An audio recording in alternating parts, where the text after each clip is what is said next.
নমস্কার বন্ধুরা, বিনিয়োগ পাঠশালা ইউটিউব চ্যানেলে আপনাদের সাদর আমন্ত্রণ জানাই। আজকে আমরা ইন্ডেক্স ফান্ডের উপরে একটি ছোট্ট ভিডিও করতে চলেছি।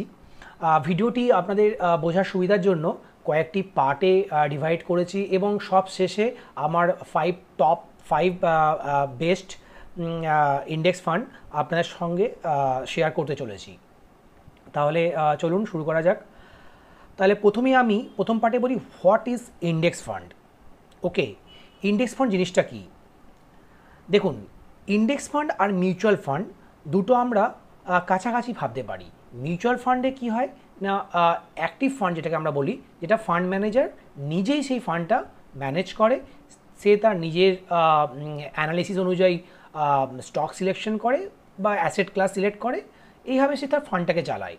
কিন্তু এই ইন্ডেক্স ফান্ড কী করে, it mirrors the composition of an index. Okay, মানে কি বলতে চাইছি যে এটা একটা ইমিটেট করে এ স্টক মার্কেট ইন্ডেক্স। কি ইমিটেট করে? ইন্ডেক্সকে ইমিটেট করে। যেমন কি বম্বে স্টক এক্সচেঞ্জের একটা ইন্ডেক্স আছে যেটাকে বলে সেন্সেক্স, আবার ন্যাশনাল স্টক এক্সচেঞ্জের একটা ইন্ডেক্স আছে যেটাকে বলে নিফটি। তাহলে কোনো প্যাসিভ ফান্ড যদি নিফটিকে ইমিটেট করে তাহলে সেটা একটা প্যাসিভ ফান্ড হবে, নিফটি ইন্ডেক্স ফান্ড আমরা বলতে পারি, বা সেন্সেক্সকে করলে সেন্সেক্স ইন্ডেক্স ফান্ড বলতে পারি। তাহলে আশা করি আপনারা সবাই বুঝতে পেরেছেন যে ইন্ডেক্স ফান্ড জিনিসটা কী। আচ্ছা, এবারে এটা কিভাবে ওয়ার্ক করে, ঠিক আছে, সেকেন্ড পার্টে বলি যে এটা একটা passively manage fund, invest in same stocks as present in the underlying index. ঠিক আছে, একই স্টকে ইনভেস্ট করে, যে ইন্ডেক্সে যেই স্টকগুলো আছে একই স্টকে করে এবং একই প্রপোর্শনেটে করে। মানে কারো যদি মনে করুন সেন্সেক্সের রিলায়েন্সের ওয়েটেজ আছে 10% বা এইচডিএফসি ব্যাংকের ওয়েটেজ আছে 10%, তাহলে যে প্যাসিভ যে ফান্ডটা তৈরি করা হবে সেই নিফটি বা সেন্সেক্সকে বেস করে, তার সেখানেও ওই রিলায়েন্সের বা এইচডিএফসি ব্যাংকের ওয়েটেজ সেম হবে, অলমোস্ট 10%ই তারা মেনটেন করার চেষ্টা করবে, প্যাসিভ ফান্ড। ঠিক আছে, তাহলে বুঝতেই পারছেন যে অলমোস্ট সেম টাইপেরই হয় একটা ইন্ডেক্সের, নর্মাল ইন্ডেক্সের সাথে একটা প্যাসিভ ফান্ড। তাহলে আমি রিটার্ন এক্সপেকটেশন কী হতে পারে? রিটার্ন এক্সপেকটেশন ইন্ডেক্সের যা রিটার্ন হবে অলমোস্ট ইকুইভ্যালেন্ট আমরা রিটার্ন এক্সপেক্ট করতে পারি ইন্ডেক্স ফান্ড থেকে। বুঝতে পারছেন? আচ্ছা, এবার বলছে অ্যাক্টিভ ফান্ড ম্যানেজাররা কী করে, তারা যেটা আমরা নর্মাল মিউচুয়াল ফান্ডের ক্ষেত্রে দেখি যে অ্যাক্টিভ ফান্ড যেগুলো থাকে তারা তাদের যে বেঞ্চমার্ক মানে কি না ইন্ডেক্স, সেই ইন্ডেক্সকে তারা বিট করার চেষ্টা করে। কিন্তু over a long period of time দেখা গেছে যে active fund not always, in most of the cases underperform their benchmark. Almost 70-80% cases in large cap fund আমরা দেখেছি যে তারা নিফটি বা সেন্সেক্সের রিটার্নও বিট করতে পারে না over long period of time, like 3, 5, 10 years যদি আমি টাইম পিরিয়ড ধরি, তাহলে 70-80% অনেক সময় ফান্ডও তাদেরকে বিট করতে পারে না। অনলি 10, 20, 30% ফান্ড যে অ্যাক্টিভ ফান্ড তারা তাদের বেঞ্চমার্কে বিট করতে পারে। তাহলে বুঝতেই পারছেন, তাহলে নিশ্চয়ই কোনো বেনিফিট আছে এই ইন্ডেক্স ফান্ডের। তাহলে দেখা যাক, আরও আমরা ভিডিওটাকে যখনই মুভ করব বুঝতে পারবেন আপনারা। তাহলে who should invest this index fund? Investor with moderate risk and modest return expectation, they can go for index fund because their return expectation is very similar with underlying benchmark or index. বুঝতে পারছেন? আচ্ছা, এবারে চলে আসি direct যে এই ইনভেস্টমেন্টের Horizon কতদিন রাখা উচিত। Normally it is recommended that 7 years or more should be the minimum horizon period for investment in index fund. কারণ ইন্ডেক্স ফান্ড যেহেতু ডাইরেক্ট ইন্ডেক্স বা বেঞ্চমার্ককে কপি করে, সেই জন্য এই ইন্ডেক্সের ভোলাটিলিটিও অনেক হাই থাকে। বুঝতে পারছেন? তো এই ভোলাটিলিটি অ্যাডজাস্টেড রিটার্ন মানে রিস্ক অ্যাডজাস্টেড রিটার্ন আপনাকে জেনারেট করতে হলে আপনাকে অনেকটা সময় দিতে হবে এই ইন্ডেক্স ফান্ডকে। তাহলে আপনি একটা আপনার রিটার্ন এক্সপেকটেশন কত হওয়া উচিত? যদি আপনার রিটার্ন এক্সপেকটেশন অ্যারাউন্ড 10-12% হয়, তাহলেই আপনারা you can go for index fund.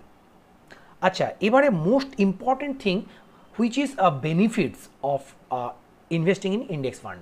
There are lots of benefits. You can see that. তো প্রথমেই বলি যে these are less volatile than actively managed fund. Sometimes actively managed fund they try to beat their benchmark, that's why they churn their portfolio quite a lot. বুঝতে পারছেন, মানে তাদের turnover ratio যেটাকে বলে, মানে আপনি অনেক ফান্ডের ক্ষেত্রে মোর দ্যান 100% হয়ে যায় তাদের টার্নওভার বা চার্ন রেশিও। এই টার্নওভার বা চার্ন রেশিও মানে কি, যে পোর্টফোলিও যতগুলো স্টক আছে এক বছরের মধ্যে আমি ওই স্টকগুলিকে কতবার বাই সেল করলাম। মানে ধরুন সাপোজ আমার একটা অ্যাক্টিভ ফান্ড আছে, suppose XYZ large cap fund, সেই লার্জ ক্যাপে ধরুন 10টা স্টক আছে। সো সেই 10টা স্টকের মধ্যে কতগুলো স্টককে ফান্ড ম্যানেজার এক বছরের মধ্যে সেল করে দিয়েছে, দিয়ে আবার নতুন স্টক নিয়েছে, এই জিনিসটাকে বলা হয় turnover ratio.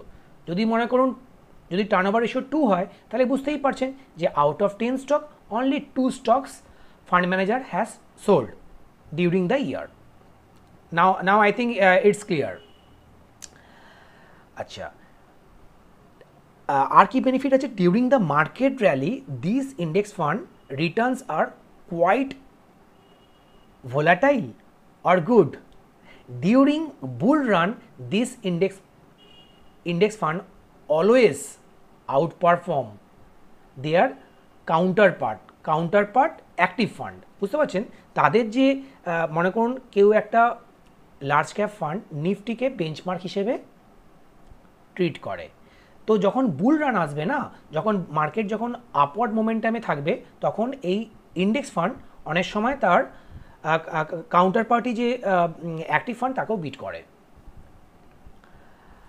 Ideally during market slump, মানে মার্কেট ড্রডাউনে this index fund sometime underperform those active funds. That's why it is recommended or suggested that during drawdown or market correction one should convert their position from index fund to active fund if feasible.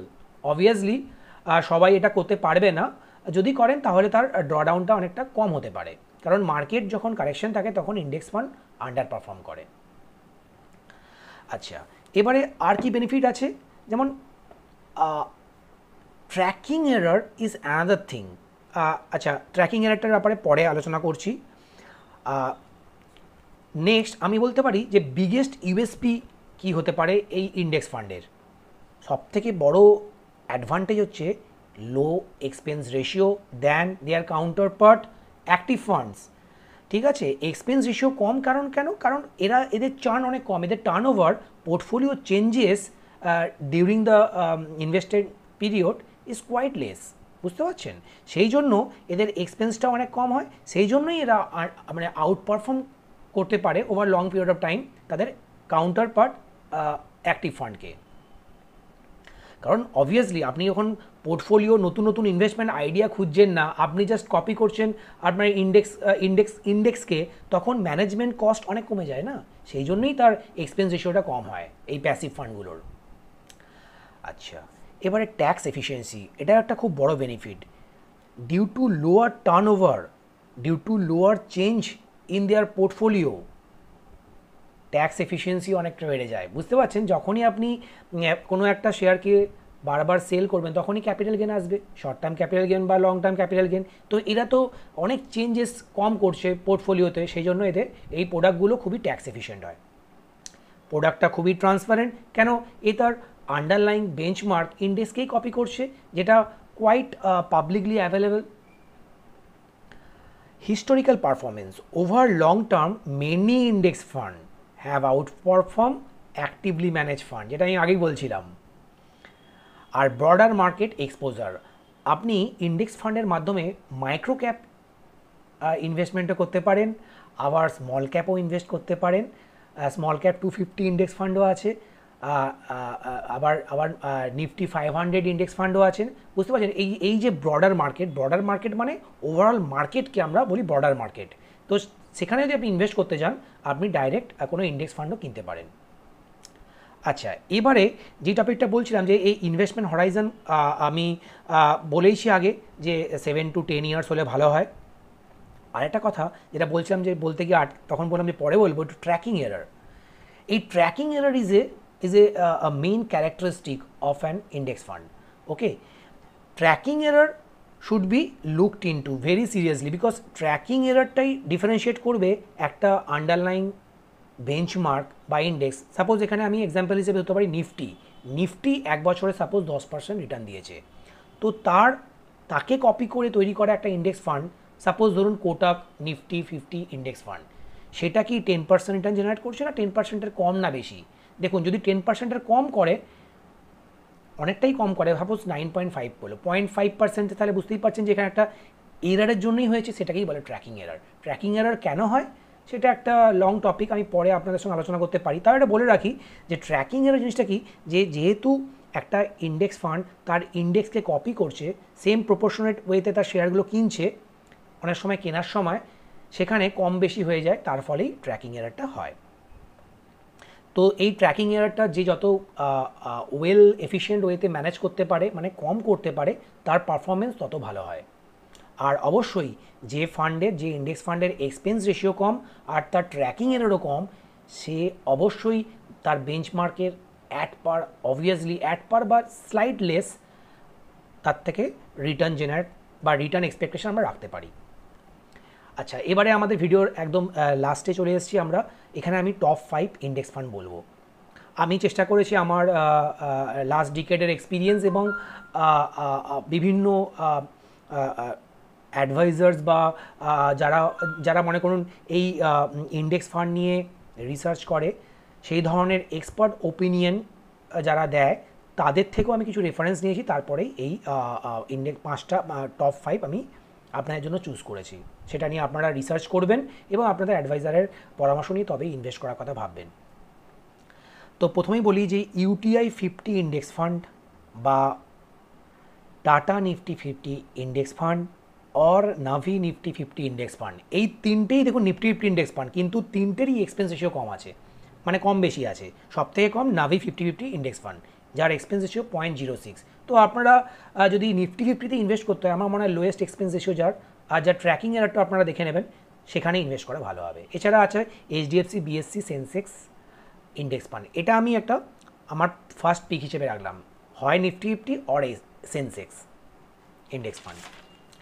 Next চলে আসি broader market index fund.